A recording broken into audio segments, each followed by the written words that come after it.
कक्षा 9 के फिजिक्स का भौतिकी का पहला चैप्टर है बल तथा गति के नियम।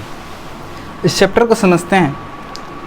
सबसे पहले समझते हैं कि आखिर ये बल होता क्या है। बल को समझते हैं तो जैसे कोई चीज़ चल रहा हो या कोई गाड़ी चल रही है, उसको हमको रोकना है या तो उसको खींचना पड़ेगा, या यदि उसके सामने है तो उसको क्या होगा, थोड़ा धकेलना पड़ेगा।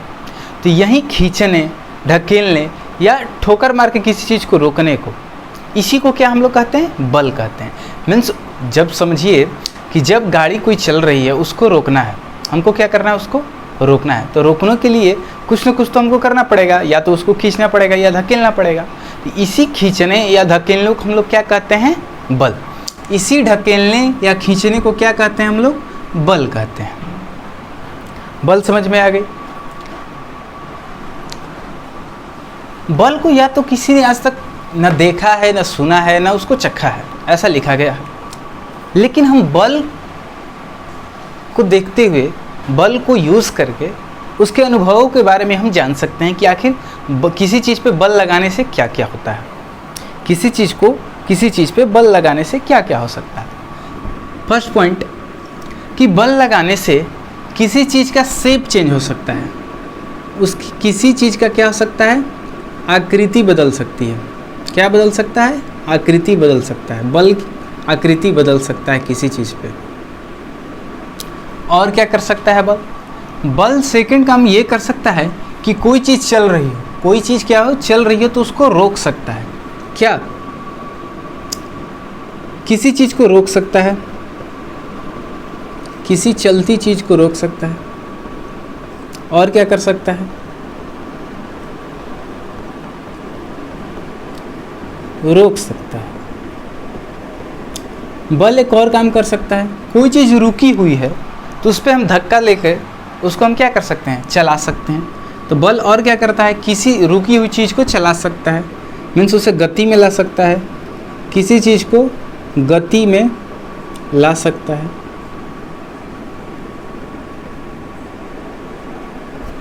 ठीक है, किसी चीज़ को गति में ला सकता है, या किसी चीज़ की गति धीमी कर सकता है या बढ़ा सकता है। इसमें उसी पॉइंट को, किसी चीज़ की गति क्या कर सकता है, धीमी कर सकता है या बढ़ा सकता है।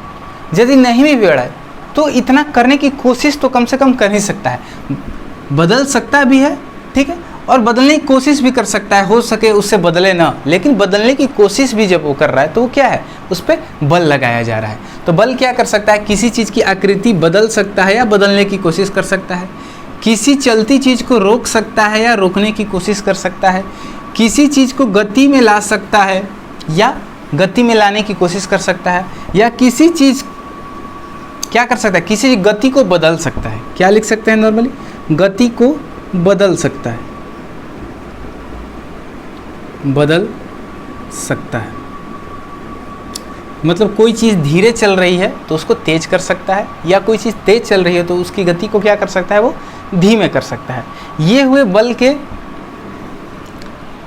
कि बल को हम कैसे अनुभव कर सकते हैं, बल क्या क्या कर सकता है। अब समझते हैं संतुलित बल और असंतुलित बल क्या होता है। समझते हैं कि संतुलित बल और असंतुलित बल क्या होता है। संतुलित बल किसको बोलेंगे और असंतुलित बल किसको बोलेंगे। जैसे समझिए एक बॉक्स है ये, ठीक है, इसको कोई आदमी इधर से धक्का दे रहा है, कोई आदमी इधर से क्या कर रहा है, इसको धक्का दे रहा है, ठीक, और एक आदमी इसी बॉक्स को इधर से धक्का दे रहा है, ठीक है, एक आदमी, और दोनों बराबर बल लगा रहे हो। कितना बल, दोनों बराबर बल लगा रहे हो। तो ये बॉक्स यहाँ से मूव करेगा, यहाँ से हिलेगा नहीं, ये बॉक्स यहीं पर रह जाएगा। तो जब ये दोनों बल लगाते हैं और क्या हो, दोनों तरफ से बल लगाया जाए, चारों तरफ से बल लगाया जाए, और इसकी स्थिति चेंज ना हो, इसकी स्थिति, इसका पोजीशन चेंज ना हो, तो इन सब के द्वारा लगाए गए बलों को हम क्या कहेंगे कि ये संतुलित बल है। क्या बोलेंगे, संतुलित बल है।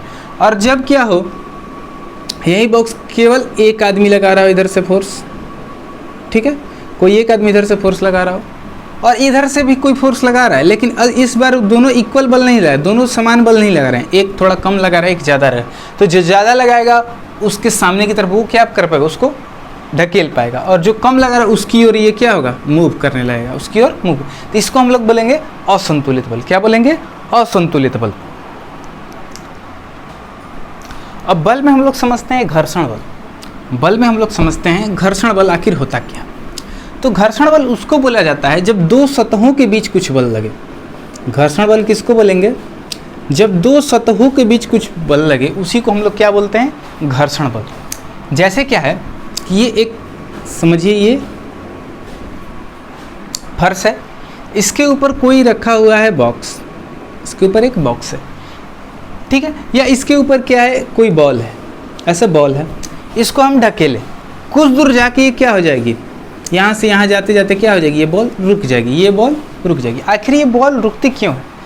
तो इस बॉल का जो सरफेस है और ये जो फर्श का है सरफेस, ये दोनों सतह दोनों क्या कर रहे हैं, ये इधर, ये क्या करता है, हमारा जो फर्श है वो इधर की तरफ फोर्स लगाता है और ये बॉल इधर की तरफ लगाएगा, ठीक है, एक दूसरे के अपोजिट ये क्या करते हैं, फोर्स लगाते हैं। इसी फोर्स, इसी बल को हम लोग क्या बोलते हैं?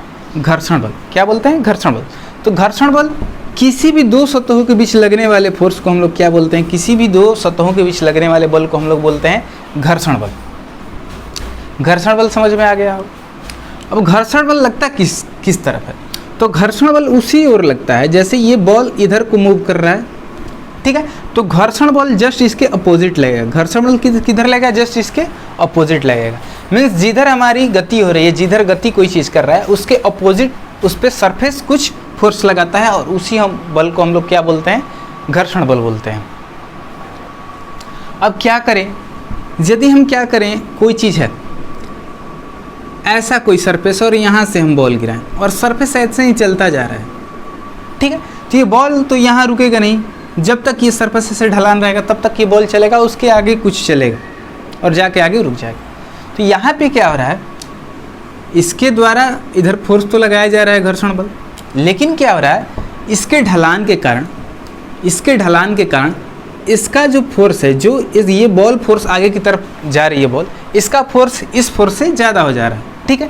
तो जब घर्षण बल हमारे गति वाले फोर्स से, गति वाले बल से क्या हो, कम हो, तो बॉल मूव करते रहेगा। यदि ये क्या हो जाए, हमेशा कुछ व्यवधान लगाते रहे तो क्या हो, कुछ देर जाके रुक जाएगा। तो घर्षण बल जितना कम होता है कोई चीज़ उतना ही देर बाद जाके रुकता है।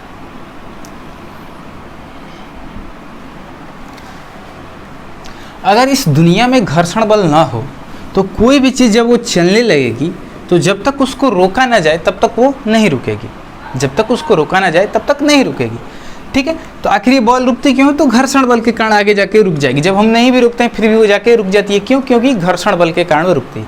यदि ये घर्षण बल नहीं होता तो ये बॉल कभी रुकती नहीं, वो क्या होती, चलती जाती। तो इसी को देखते हुए गैलीलियो ने गति के प्रथम नियम को स्थापित किया। गैलीलियो ने कहा कि कोई भी चीज़, कोई भी वस्तु क्या होता है, अपनी स्थिति बनाए रखना चाहती है।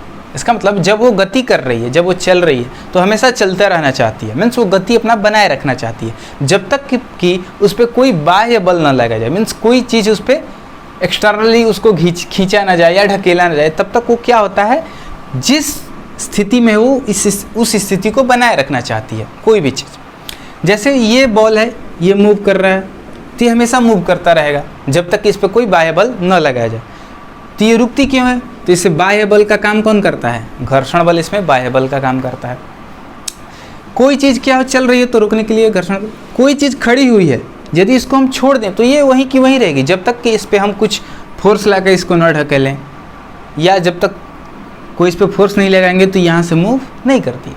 तो गैलीलियो ने यही कहा कि जब तक कोई चीज़ पे हम बाहरी बल ना लगाएं, बाहरी कोई एक्टिविटी ना करें, तब तक कोई भी चीज़ अपना जो पूर्व की स्थिति है, जिस स्थिति में है उसी स्थिति में वो रहना चाहती है। यही था गति का प्रथम नियम, ठीक है। आशा करता हूँ आप लोग गति के प्रथम नियम को समझ पाए होंगे। गति के दूसरे नियम के बारे में हम लोग दूसरे लेक्चर में समझेंगे। तब तक के लिए इसको आप रिवीजन कीजिए।